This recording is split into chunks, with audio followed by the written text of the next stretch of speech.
And he says that the article is titled, "What Am I Doing for the Upcoming Coronavirus Pandemic?" And he writes, "Dear colleagues, as some of you may recall, when I was a professor of pathology at the University of California, San Diego, I was one of the first molecular virologists in the world to work on coronaviruses. This was in the 1970s. I Uh-huh. was the first to demonstrate the number of genes the virus contained. Since then, I've kept up with this coronavirus field and multiple clinical transfers into the human population from different animal sources. The current projections for its expansion in the United States are only probable due to continued insufficient worldwide data, but it is most likely to be widespread in the U.S. by the mid to late March and April. Here's what I have done and the precautions that I take and will take. These are the same precautions that I currently use during our influenza seasons, except for the mask and the gloves. Number one, no handshaking. Use a fist bump, slight elbow bump, etc. Number two, use only your knuckle to touch light switches, elevator buttons, etc. Lift the gasoline dispenser with a paper towel or use a disposable glove. Number three, open doors with your closed fist or hip. Do not grasp the handle with your hand unless there's no other way to open the door. Especially important on bathrooms, post office, commercial doors. Number four, use disinfectant wipes at stores when they are available, including wiping the handles and child seats in grocery carts. Number five, wash your hands with soap and hot water or warm water for 10 to 20 seconds and use a greater than 60% alcohol based hand sanitizers whenever you return home from any activity that involves the locations where other people have been. Number six, keep a bottle of sanitizer available at each of your home's entrances and in your car for use after getting gas, touching other contaminated objects when you can't immediately wash your hands. Number seven, if possible, cough or sneeze into a disposable tissue and discard. Use your elbow only if you have to, because the clothing on your elbow will contain infectious virus that can be passed on for up to a week or more. That what I have stocked in preparation for a pandemic spread in the United States. Number one, latex gloves, disposable gloves for use when shopping, getting gasoline, all other outside activities when you come in contact with contaminated areas. Note, this virus is spread in large droplets by coughing and sneezing. That means that the air will not infect you, but all the surfaces where these droplets land are infectious for about a week on average. Everything that is associated with infected people will be contaminated and potentially infectious. The virus is on surfaces and will not infect you unless your unprotected face is directly coughed or sneezed upon. This virus has cell receptors for lung cells only. It only infects your lungs. The only way the virus can infect you is through your nose or mouth via your hands or an infected cough or sneeze that's directly into your nose or mouth. Stock up now with disposable surgical masks and use them to prevent, listen to this, use them to prevent you from touching your nose or mouth, because we touch our nose or mouth more than 90 times a day without even noticing it. This is the only way the virus can infect you. It is lung specific. The mask will not prevent the virus in a direct sneeze or getting into your nose or mouth. It is only to keep you from touching your nose or mouth. Stock up with hand sanitizers. Remember, it's important to use alcohol-based at least 60% alcohol in order to be effective against the virus. Stock up on zinc lozenges. These lozenges have been proven to be effective in blocking coronavirus and most other viruses from multiplying in your throat or nasal pharynx. Use as directed several times a day when you begin to feel any cold symptoms.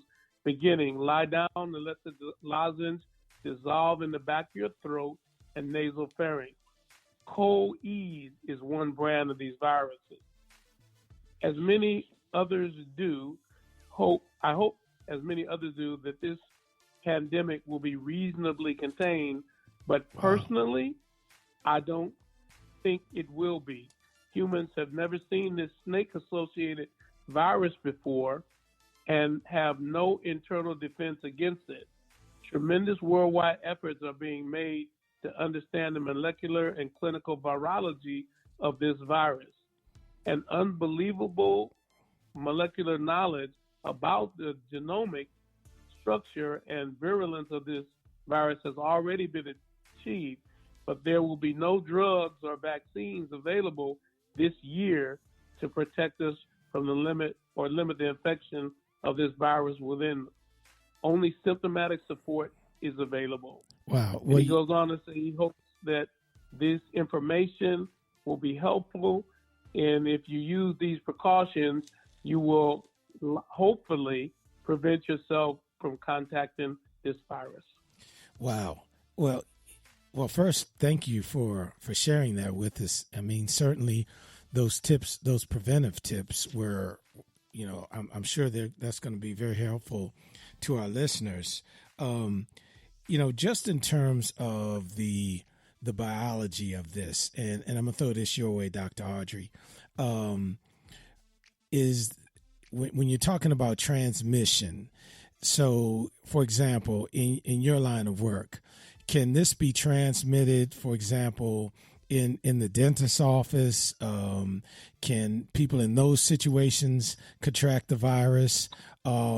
Should people with those types of special issues take extra precautions on top of what we were just hearing about from that article? Can you shed a little insight on that? Well, in the dental profession, we're in very close contact to the patient, especially in mouth and nose, the head. So we already take most of the precautions. But when patients come to the dental office, the front desk need to ask about the patient if they traveled, are they sick, are they ill, are they coughing, and their appointment should be rearranged to a later date, mainly 14 to 30 days later. So in order to cut down the risk, we already wear masks, gloves, shields, protective gowns. But for the patients, if the patients are feeling ill, they should stay at home and reschedule their appointment. Remember, in dentistry, it's more or less, a lot of things can be deferred.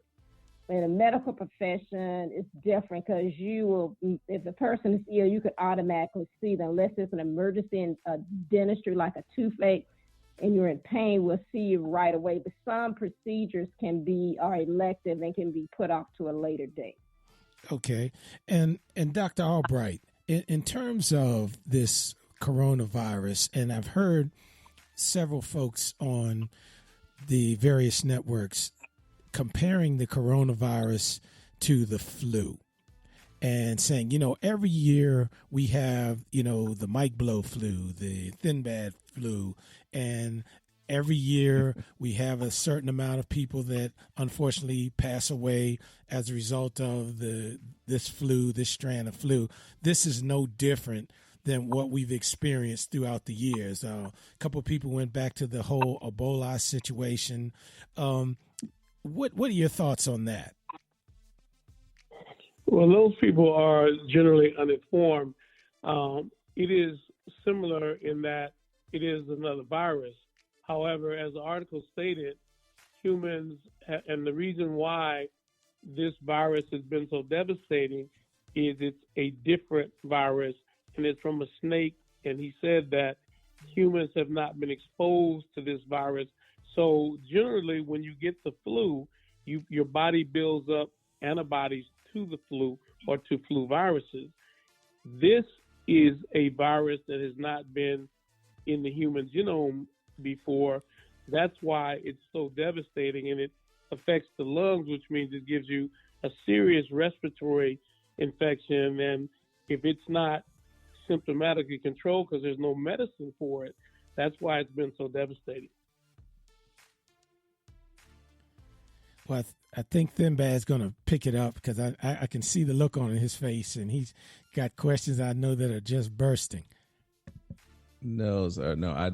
This is just you're right. There are folks who are concerned, or some folks to your point that that they've not seen anything like this, so all they have to compare it to is what they've always Sure. dealt with. You have people who don't want to, who have fear of the flu shots. You have people who don't, and in this particular case, it sounds as if the flu shot may not help in this particular with this particular instance. Now there have been some people who have heard talking about that coronavirus itself has been around, or is this just a different strain of it, or is this something completely brand new? Well, the coronavirus is, like I said, the virus itself was discovered in the 1970s. Gotcha. But it has not affected humans. Gotcha. And gotcha. He said that the reason why this is like so much more devastating than the flu is because when your body hasn't had time to build up antibodies to the virus, then there's no protection. And that's why it's killing so many people. So it's, again, so important to try to prevent yourself from getting the virus in the first place.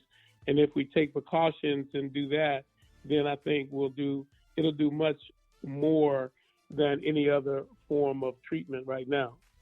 As it's coming across, and I'm sorry, I had come in later, so I'm glad you'd made that point before. But as it affects, now folks are, I'm working in higher education, and you have, people who are, you have overseas, study abroad programs and things like that. Would it be safer to say that, I'm wondering how long it's going to take before people really start to take heed of that? Are they going to, do they curtail the travel altogether? Do they just kind of focus on the particular areas? But it seems like each day from here on out now we're watching it kind of creep into another state in the United States. I think yesterday they talked about Atlanta, and now they talk about North Carolina, where I'm based. And I'm going through the stores, and you can't find, in some places you can't find any kind of hand sanitizer on the shelves. I mean, I'm wondering how long before is it panic state, or is it a state where we just need to kind of, as you're stating, protecting yourselves? Because it seems like there are ways, if people are vigilant about wiping things down, using hand sanitizer. But you're right. I thought about it today when I went to get some gas. I said, "Oh, I better wipe down." After I come from the gas station, because before you know it, you've touched your face, and as you said, that's kind of how this thing is spreading at this point. But I'm wondering, my concern about travel is what's your advice with regard to travel? Period, not just overseas, but just kind of in planes and things like that. Well, like I said, the danger is you have to transfer the virus into your body. So you're not going to get it if you're just breathing the air. And that's something people think that the mask, and that's an interesting thing. People think that the mask are so that you can't breathe it in. The mask is for you not to put it in your own mouth. It's to protect yourself from yourself. And I tell you, you're talking about the panic. The hospitals now, the people have bought so many gloves and so many masks at the hospitals.